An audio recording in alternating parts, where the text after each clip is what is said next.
आप सभी विश्वासियों को जयसु। आज का सुसमाचार संत यूहन्ना के अध्याय 6 वाक्यांश 24 से 35 से लिया गया है।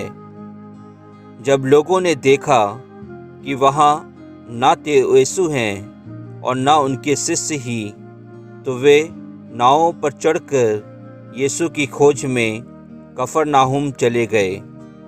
उन्होंने समुद्र पार किया और यीशु को वहाँ पाकर उनसे कहा, गुरुवर, आप यहाँ कब आए? यीशु ने उत्तर दिया, मैं तुम लोगों से कहे देता हूँ, तुम चमत्कार देखने के कारण मुझे नहीं खोजते, बल्कि इसलिए कि तुम रोटियां खाकर तृप्त हो गए हो।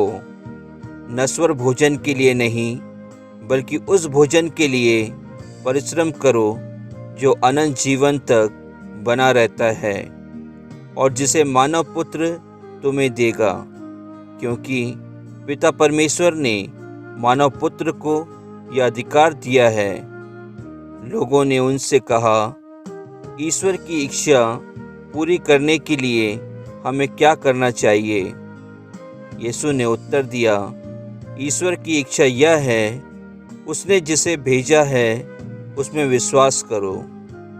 लोगों ने उनसे कहा, आप हमें कौन सा चमत्कार दिखा सकते हैं जिसे देखकर हम आप पर विश्वास करें? आप क्या कर सकते हैं? हमारे पुरखों ने मरुभूमि में मन्ना खाया था, जैसा कि लिखा है, उसने खाने के लिए उन्हें स्वर्ग से रोटी दी। यीशु ने उत्तर दिया, मैं तुम लोगों से कहे देता हूँ, मूसा ने उन्हें जो दिया था वह स्वर्ग की रोटी नहीं, मेरा पिता तुम्हें स्वर्ग की सच्ची रोटी देता है। ईश्वर की रोटी तो वह है जो स्वर्ग से उतरकर संसार को जीवन प्रदान करती है। लोगों ने यीशु से कहा, प्रभु, आप हमें सदा वही रोटी दिया करें। उन्होंने उत्तर दिया, जीवन की रोटी मैं हूँ, जो मेरे पास आता है उसे कभी भूख नहीं लगेगी, और जो मुझ में विश्वास करता है उसे कभी प्यास नहीं लगेगी। प्रभु का वचन है। ईश्वर को धन्यवाद। नश्वर भोजन के लिए नहीं, बल्कि उस भोजन के लिए परिश्रम करो जो अनंत जीवन तक बना रहता है और जिसे मानव पुत्र तुम्हें देगा। क्रिस्त में प्रिय विश्वासियों, सुसमाचार से लिया गया यह वाक्य हमें यह संदेश देता है कि हमें सांसारिक मोह माया को त्याग कर ईश्वर की खोज में लगे रहना है। पहले जिन यहूदियों को यीशु ने मात्र 5 रोटियों और 2 मछलियों से करीब 5000 लोगों को भरपेट भोजन खिलाया था, वही उम्मीद लेकर वे यीशु को ढूंढते हुए कफरनहूम जाते हैं। मनुष्य का यह स्वभाव है कि जहां मुफ्त में मिल जाता है वहां टूट पड़ते हैं। मनुष्य न केवल शरीर का बना है, बल्कि वह शरीर और आत्मा दोनों का मेल है।